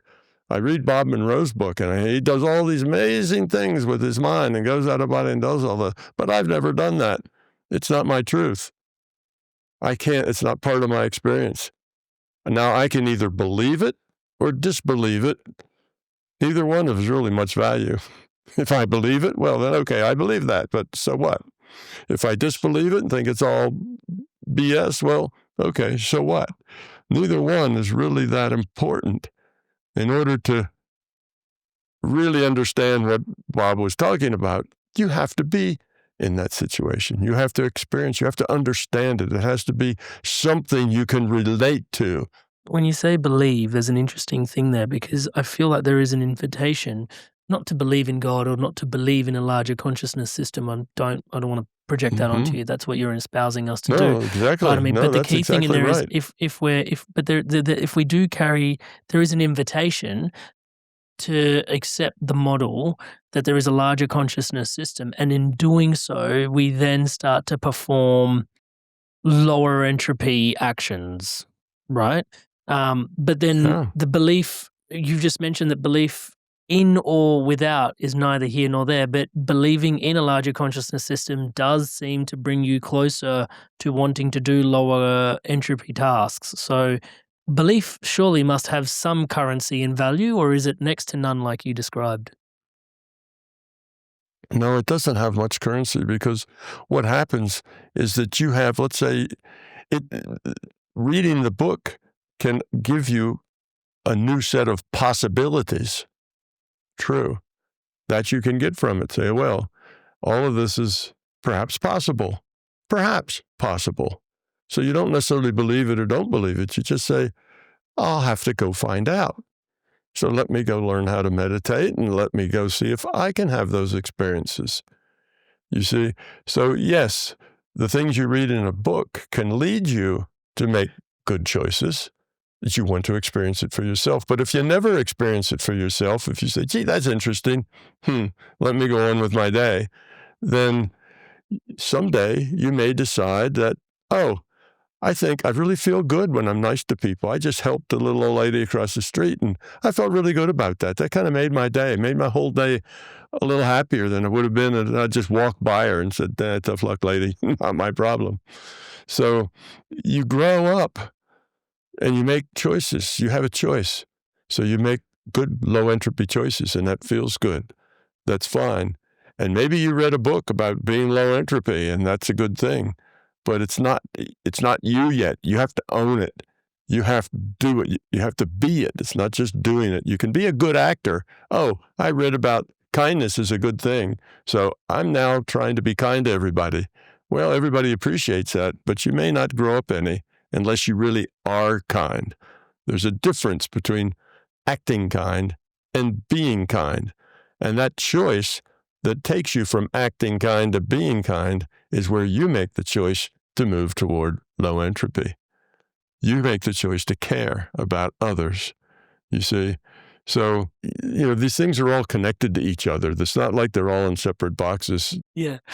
It's I wanted to ask as well, you mentioned the word limits before whilst you were talking about experiences and how experiences for each the individual, there's not a permeability between individuals picking up each other's experiences because it has to be processed a certain way. Prior to that, in the conversation earlier, you talked about life being packets of experience.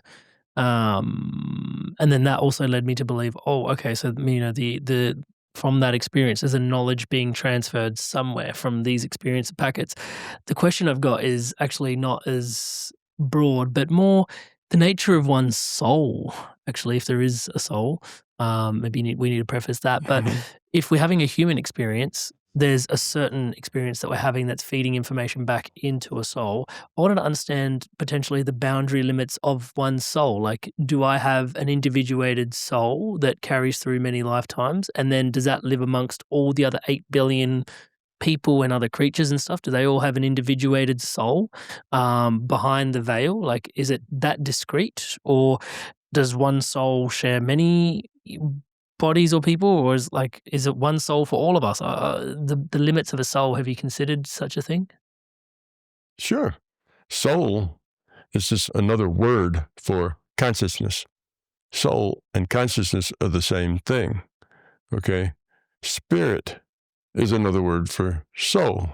Spirituality has to do with learning to be kind rather than act kind. That's spirituality. Spirituality is fundamentally what the world is all about. The body and the physical world is just eye candy. You're here as a soul, as a spirit, as a consciousness. They're all the same thing. And yes, every human has its own individuated unit of consciousness. Every bumblebee does not necessarily have its own individuated unit of consciousness, or every ant. It may have a consciousness that works for lots of bumblebees, because bumblebees do such a small amount of growing in a small decision space that they don't all have to have an individual consciousness to run them. They can all run out of something that's more centralized. You don't need you don't need to buy a $2,000 computer to add 2 plus 2. You can do that with a $3 adding machine. It's different. So anyhow, yes, this whole world is all about spirit. It's all about becoming spiritual, means becoming low entropy. It's all about your soul. Your soul is this consciousness. It's a piece of the larger consciousness system. So this larger consciousness system, you can say, is the big oversoul for everybody. I mean, you can put it in those kinds of terms. So the larger consciousness system is what people call God, and we're all pieces made in its image. We're pieces of that larger consciousness system. And our whole purpose here is to become more spiritual, become more aware that we are consciousness trying to evolve toward becoming love. That's called spirituality. So soul, spirit, consciousness are all the same thing. They're not different things. Thank you, Tom. Is there is it asymptotic, in your opinion, the growth that we're going through when we lower entropy, we lower entropy, we lower entropy, we lower entropy? Like you said, we've got a pretty rich opportunity over the coming decades, given the advent of the internet and its ability to communicate, or what it does for our communication abilities. But then also it could take millennia, like you said before. But at some point, as entropy continues to lower, what happens? What's on the other side of that threshold? Or is it just asymptotic? Do we tend towards it, never to really reach it? What happens on the other side of that threshold?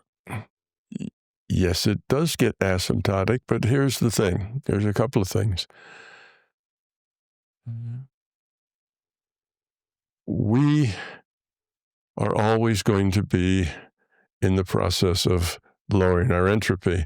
And yes, it gets to the point that the steps you take in lowering entropy become smaller and smaller steps, but they become more and more meaningful at the same time. So let's say that you evolve, and in the beginning you jump in, jump out, then in the middle you're a little more specific, and at the end you become a teacher.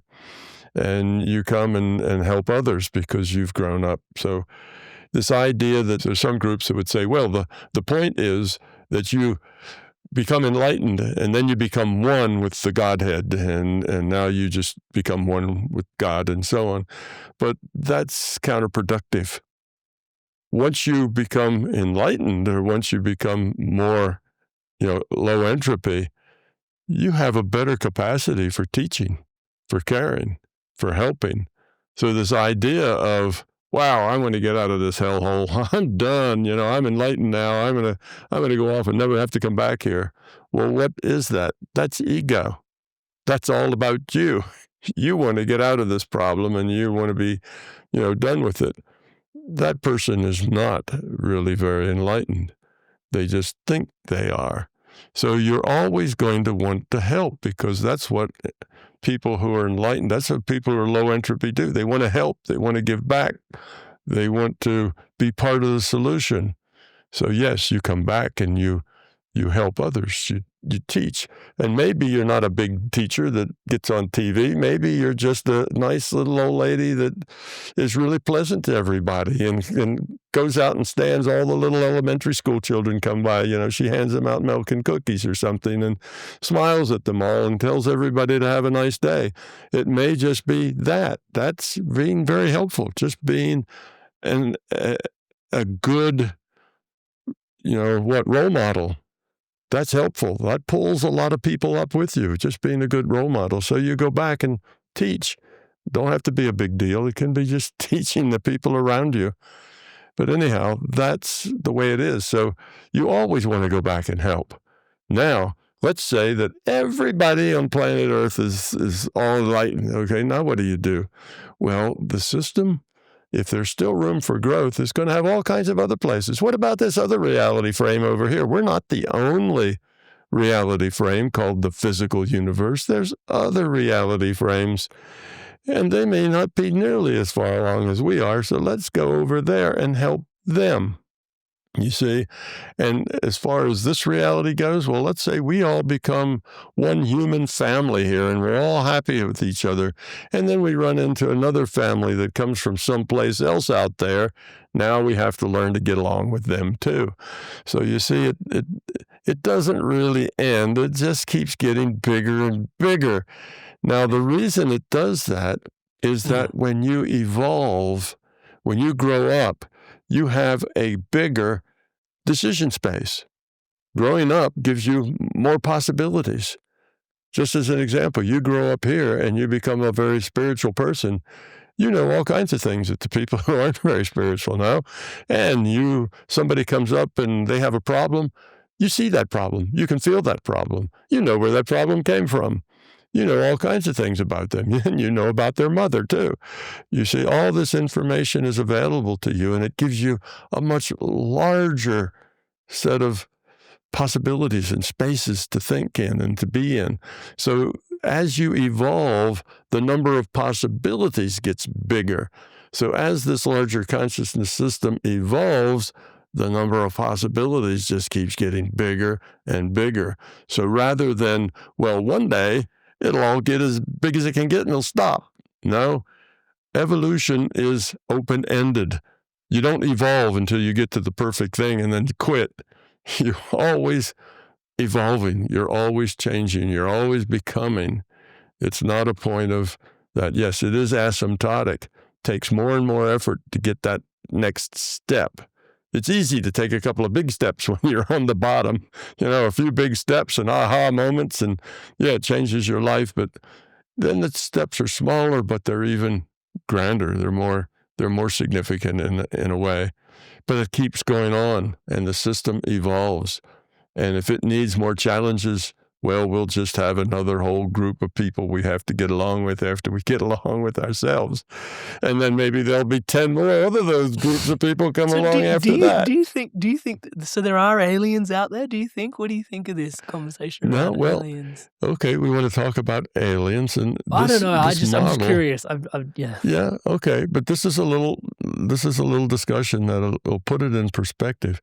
All right, this is a virtual reality, and this virtual reality has a whole bunch of IUOCs playing people, right? Playing humans on this planet. All right. Now, this is a entropy reduction trainer. You know, you get it, you log on to this entropy reduction trainer and you make all the choices for these humans, and you grow up or you de-evolve, you do whatever you do, but you're in this game. Kindness treadmill. Yeah, I get it. Yeah. Yeah. The larger consciousness system is evolving as you evolve. Now, it's got 9 billion seats in this entropy reduction trainer. If it adds one more, it has 9 billion and one. It has overhead for that one. It has to keep sending them the information that says what everybody else is doing and what's going on. There's a lot of overhead in maintaining that one. Does that one extra person add that much more lower entropy growth for the system? So all systems have this point where more is better, more is better, more is better, more is worse. More is worse, because there's always the overhead for service versus the return. It's a what do they call it? Benefit. What is it? Cost benefit analysis. What's the cost to put another entity out there, and what's the benefit? What's the benefit that you get from that entropy? So I would think, like any other system, there's a point where it doesn't just keep scaling. It's more is better forever. Probably not, if you have to service all of those mores. So there's going to be some sweet spot. Now, does it need another planet with another 9 billion and maybe 100 other planets? Well, each one has another 9 billion. Is that the optimal situation for the larger consciousness system, or is just the 9 billion here on this planet, is that enough? Is it evolving through just 9 billion people interfering and fighting with each other and loving each other and doing whatever they do? Is that like enough to run the system? Is the overhead cost more than what you get out of more numbers? And I suspect that the big argument about aliens being out there, the defining argument is that, well, there's trillions of stars and therefore billions of planets. Therefore, there's bound to be other things that evolve besides just us. We're not that special. This big universe must have other things in it. But once you realize this is a virtual reality, you realize that there doesn't have to be anything else but us. All the rest of that stuff is not necessarily computed. Yes, you get a telescope and you look there. Well, the system will tell you what you see, right? It'll render that reality for you, but it may not ever populate it. It may never do anything with it. Those are just lights in the sky. You know how easy it is to render a light in the sky? That's trivial. So it can render all those lights in the sky when we look, because that would be the nature of this virtual reality that we've created, that there would be lots of lights in the sky. But you may not go any further than that. It may not render those anything more than, 3 bits or something. It's got a position. That's 3 pieces of information. It's got a brightness. It's got a color. That's it. That's all it takes to render a light in the sky. So in which case, if 9 billion of us and growing is enough, then no, there isn't anything else. It's just us. There's this reality, and the rest of it is never computed. So it's not this waste of trillions of stars and things. None of that's computed. Just like your brain is not computed until somebody opens your head. You only compute what your players are seeing, what they're experiencing with their 5 senses. That's what you compute. So it could be that we're just alone here, and that 9 billion is enough of an entropy reduction trainer. Now, I have been to other reality systems that were different than this.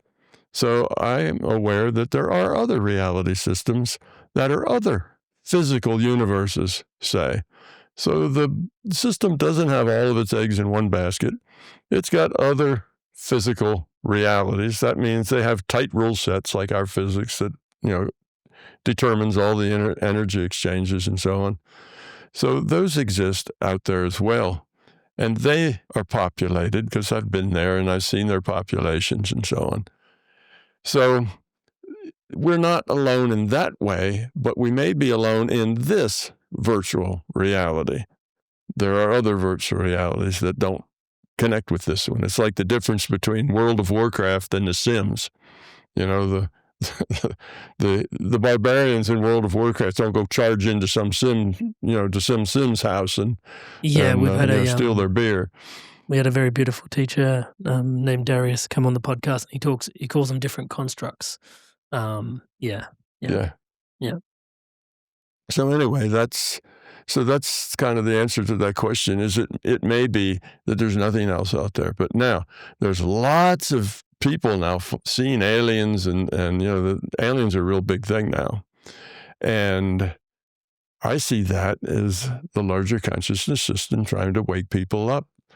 I mean, how hard is it for a system to render a flying object making right-angle turns at Mach 5? That's trivial. It's a computer. You can make a plane do that in a computer. I can make a computer, and if I modeled an airplane, and I can make it do a right-angle turn at Mach 10 if I want to. It's easy. It can do that. It's not a problem. So it can do any of those things. And what does it do?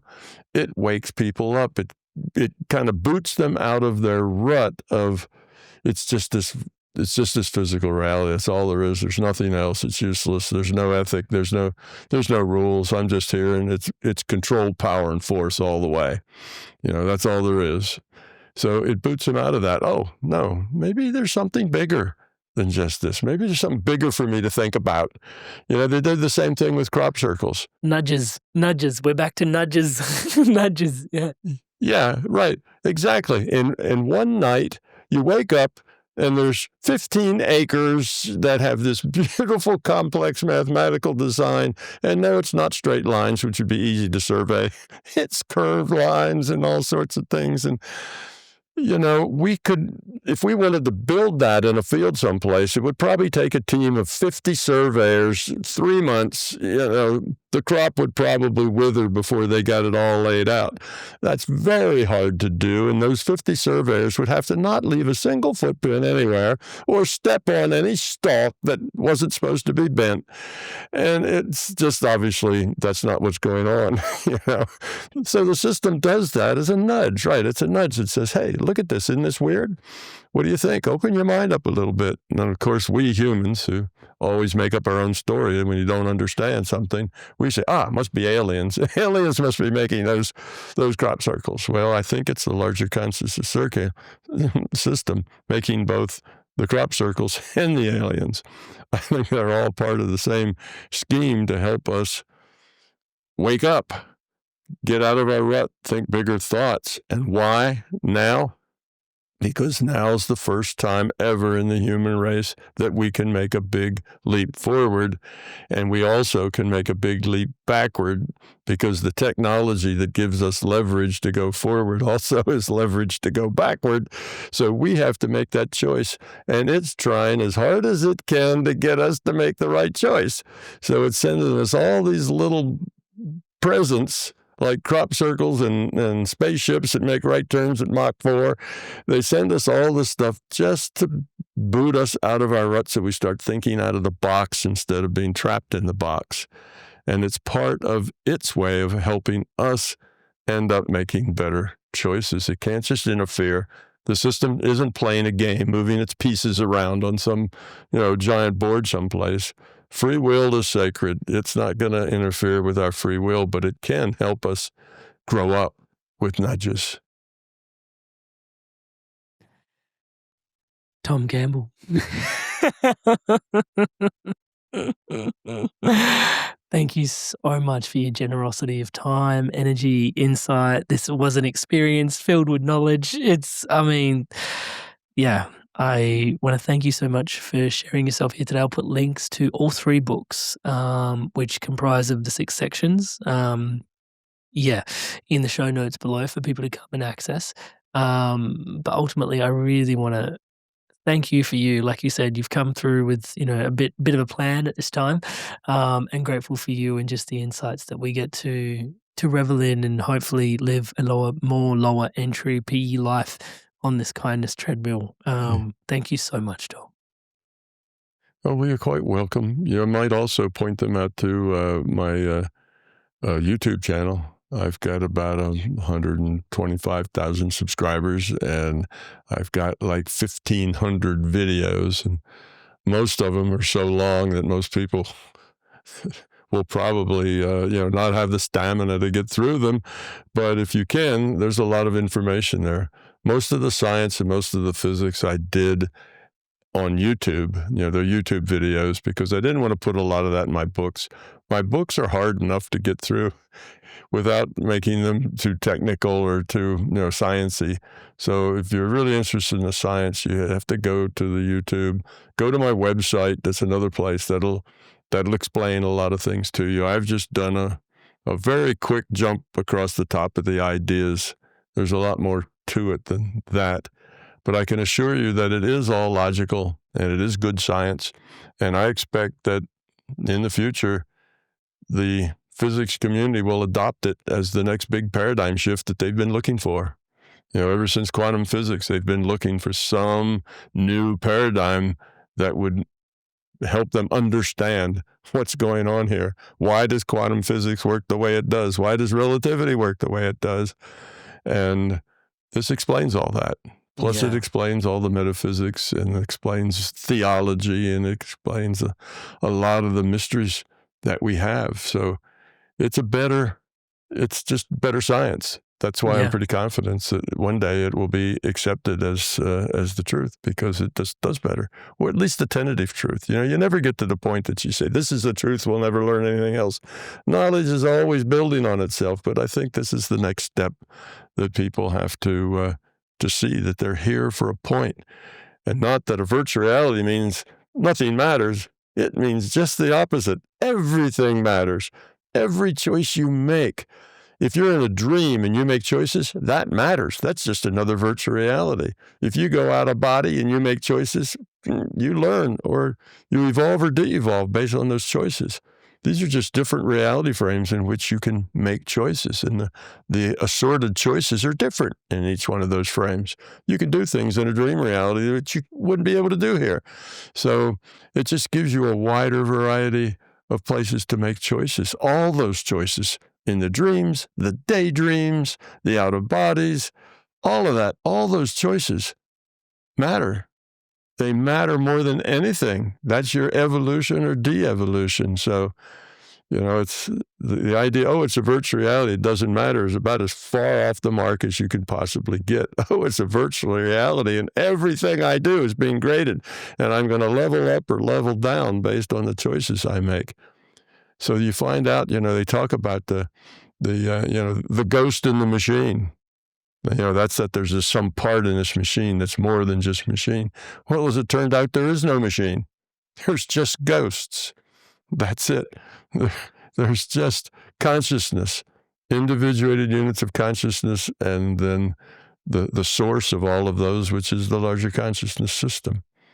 It's just good science and good logic. So I'm glad to share it. I hope your listeners will find something here that puts all the dots together so that they can see where it goes. But for 20 years, I did not say that this is the answer, that this is the, right, paradigm shift. I said it was a model. For 20 years, I tried to find things that were counter to it, things that it did not explain, issues that it might have. I found a few of those, and I modified my model to explain those as well. It was a logical hole that I failed to go down, but I've not found anything that this model does not explain and explain logically. I'm conscious of the time. So, I've always wondered what were some of the more surprisingly concilable things that you were able to concile with your model, but I'm not sure if we have the time to get into that. But yeah, It was one of the questions I've always carried for yourself personally, just to go, oh, like that was unconsolable, but they've been reconciled. Yeah. Well, I started this whole thing as a physicist trying to understand a bigger reality than just the physical, because I knew there was a bigger reality than the physical. And what I had is I had all of these puzzle pieces, things I knew to be true from my own experience, but they didn't fit together. I could explain how remote viewing and healing with your mind and all the paranormal things, I could explain how they worked. I did enough of them that I had discovered what the mechanism was, but I didn't know what that had to do with spiritual growth. I didn't know how it was all connected. So in my mind, there was dozens of these puzzle pieces, and they were all over, and I knew each one of them had merit in itself, but I didn't know how to put them all together. And it took me 33 years to put all the puzzle pieces together. And after I finally got them all together, I thought I understood it well enough to write it down. I wrote it down and found out that there was a lot of fuzzy stuff in there that I really didn't understand. And I thought I did, but I didn't. When you're forced to write it down, you're forced to be coherent, because a fuzzy sentence is obviously fuzzy. Fuzzy speech, you can just gloss right over that, and you don't realize how fuzzy it is. But you write it down, you're forced to clarity. So the writing process took 5 years, and a lot of that was me trying to get the puzzle pieces to all fit. I had a lot of them fit, but they didn't all fit. Well, I finally got all the missing pieces, and then all the pieces fit together and made a whole puzzle. And so many things fell out of that I didn't have any idea would fall out of it. I didn't start to make a theory of everything. I just ended up with one. I didn't start to explain quantum physics. I just ended up with an explanation. All these things just fell out as logical consequences. I didn't ever think that I would have an explanation for what is God and why does the Old Testament and the New Testament seem to be totally, opposite from each other. Oh no! Now you've called it my big toe. My dad brain went into the pun space that you stumbled into a big toe. When you stumble and you knock your toe. Yeah, absolutely. I had none of that in mind. It's just, as I understood, I got more puzzle pieces, which made it easier to get the rest of the puzzle. Yeah, you put a jigsaw puzzle. It's you do the outer edge first, because those all have straight lines on them. But after that, it gets real hard. But when you get down to the last 10 pieces, it's easier, because the possibilities are now reduced. It's a simpler thing to do. Well, it was like that with me. The more I understood, the easier it was to understand more. And when I got the whole puzzle together, then there was another, I don't know, I put them out in 2003, and I was still honing the model in 2010. I was still coming up with understandings and things that I didn't have. I was still putting pieces together. But somewhere around 2010, all the last pieces fell in. And from then on, it's just been exploring the logical pathways. What does this imply? And it implies hundreds of little logical rabbit holes that you go down based with this understanding, and trying to examine all those logical holes and see whether any of them end up with conflicts, with problems, with things that, I don't know, things that aren't true. So that took a long time to do that, and I finally have done that, and now I changed my mind, and instead of say this is a model, I say this is the model, because you can't possibly get that much right if you're fundamentally in error. It may change, they may build on it, they may modify it, but it's got to be, the structure has to be fundamentally right, or you couldn't get that many logical right answers out of it. So I'm convinced that one day physics will see this as the next big paradigm change. The first big paradigm shift in science was that the Earth was not the center of the universe. That's like back in Copernicus' day. Then the next big paradigm shift was, it's not a flat Earth, it's a round Earth, because what they didn't understand was gravity. And now the next big paradigm is that consciousness is fundamental. And this is a virtual reality. And the whole point is for you to become a spiritual being, you to become love. That's the point. That's how the system evolves. And we're going to get there sooner or later.